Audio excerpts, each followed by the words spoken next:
लड़के को अचानक एहसास होता है कि वो सब लोग भागते भागते एक सुनसान जगह पर पहुंच गए हैं, लेकिन तभी इंसान खाने वाली चींटियों का झुंड उनका पीछा करने लगता है। जूनियर लड़के को बचाने के लिए उसे जोर से धक्का देती है और खुद उन चींटियों के झुंड में गिर जाती है। तभी अचानक लड़का वापस उसी जगह पर आ जाता है जहां वह जूनियर के साथ खड़ा था। वह मन ही मन ठान लेता है कि अब उसे हर हाल में इस जगह से निकलना होगा। इसके बाद वह एक हार्वेस्टर मशीन लेकर बाहर निकलता है। दूसरी तरफ उसके दोस्त लोग गर्म पानी में बैठे मस्ती कर रहे होते हैं। अचानक एक दोस्त के हाथ से जूस का गिलास गिर जाता है और जूस सीधा कुछ चींटियों पर जा गिरता है। यह देखकर लड़का कहता है, मीठे पानी पर मांसखोर चींटियां बहुत जल्दी प्रतिक्रिया देती है, देर नहीं लगेगी और वो हमें घेर लेंगी। एक लड़की मजाक उड़ाते हुए बोलती है, मांसखोर चींटियां हमें खा जाएंगी, तुमने शायद बहुत नॉवेल पढ़ ली है, क्या तुम हमेशा हमें डराते रहोगे? यह सुनकर सब उसका मजाक उड़ाने लगते हैं। फिर वही लड़की उसके सामने शहद का डिब्बा खोलकर जमीन पर शहद फेंकने लगती है और कहती है, देखते हैं कहां से मांसखोर चींटियां आती हैं। उसने पूरा डिब्बा वहीं गिरा दिया और तभी अचानक बहुत सारे इंसान खाने वाली चींटियां वहां आ जाती हैं। तीनों दोस्त डर से चीखने लगते हैं और लड़के से मदद मांगते हैं, लेकिन चींटियां इतनी ज्यादा होती हैं कि लड़का और जूनियर वहां से भाग जाते हैं। दोस्त और गर्लफ्रेंड किसी तरह पानी से बाहर निकल आते हैं, लेकिन पानी में चींटियों ने जहरीला तरल छोड़ दिया था। इसी वजह से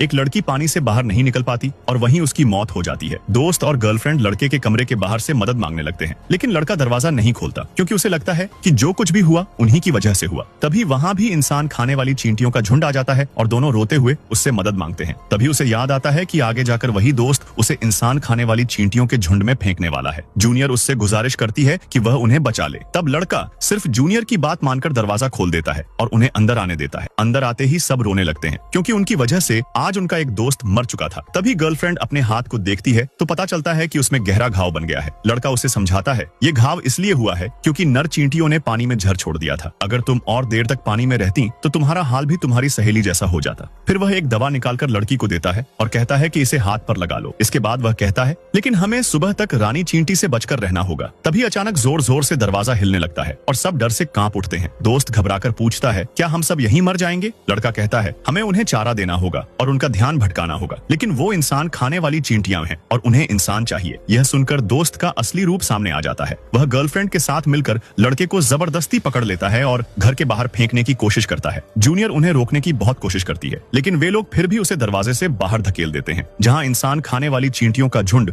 उसका इंतजार कर रहा होता है। पहले पार्ट में हमने देखा कि इस लड़के को पहले ही पता चल जाता है कि उसके साथ क्या होने वाला है। उसका दोस्त उसे धक्का देकर इंसान खाने वाली चींटियों के झुंड में फेंक देता है और सारी चींटियां उसे चबा जाती हैं। लेकिन तभी अचानक वह देखता है कि वह फिर से उसी गेस्ट हाउस में है जहां वे लोग घूमने आए थे। लड़का सबको वहां से निकल जाने के लिए कहता है, लेकिन सब उसे पागल समझकर गेस्ट हाउस के अंदर चले जाते हैं। रात को जब सब एक छोटी सी पार्टी में मस्ती कर रहे थे, लड़का बार बार घड़ी देख रहा था। तभी कुछ चींटियां दो लड़कियों के पैरों पर चढ़ जाती हैं, जिससे वे डर जाती हैं। उसी समय लड़के का दोस्त अपने सिर पर कुछ गिरने का एहसास करता है और जैसे ही वह ऊपर देखता है, उसे एक बड़ी सी चींटी दिखाई देती है और वह डर के मारे चीख उठता है। लेकिन जब सब उसकी तरफ देखते हैं तो उन्हें वहां कुछ नजर नहीं आता। लड़के को लगता है कि शायद उसे वहम हुआ होगा और तभी अचानक सबके सामने ढेर सारी चींटियां उनके टेबल पर चढ़ने लगती हैं। यह देखकर दोस्त एक स्प्रे निकालता है और उन पर छिड़क देता है, जिससे सारी चींटियां भाग जाती हैं। लेकिन उन्हें पता नहीं था कि आगे उनके लिए और भी डरावना हादसा होने वाला है। सब अपने अपने कमरों में चले जाते हैं और जैसे ही जूनियर लड़की अपने कमरे में पहुंचती है, उसे खिड़की पर कुछ अजीब सा दिखाई देता है और वह तुरंत उस पर स्प्रे मार देती है। तभी उसके बाकी दोस्त भी वहां आ जाते हैं, लेकिन वह चींटी गायब हो चुकी होती है। जब लड़की कहती है कि उसने एक बड़ी सी चींटी देखी है तो कोई भी उसकी बात पर यकीन नहीं करता। एक लड़की तो मजाक में कहती है, बाहर तो एक मच्छर तक नहीं है और तूने विशाल चींटी देख ली, और सब उसे पागल कहने लगते हैं। लेकिन सिर्फ वही लड़का उसकी बात पर विश्वास करता है। फिर सब अपने अपने कमरों में लौट जाते हैं। सुबह ब्रेकफास्ट के समय जब दोस्त और उसकी गर्लफ्रेंड आते हैं तो गर्लफ्रेंड के शरीर और हाथों पर लाल लाल धब्बे होते हैं, लेकिन वे लोग इसे मजाक में उड़ा देते हैं। जब दोस्त और गर्लफ्रेंड मस्ती कर रहे होते हैं तब लड़का सबको बचाने की तैयारी कर रहा होता है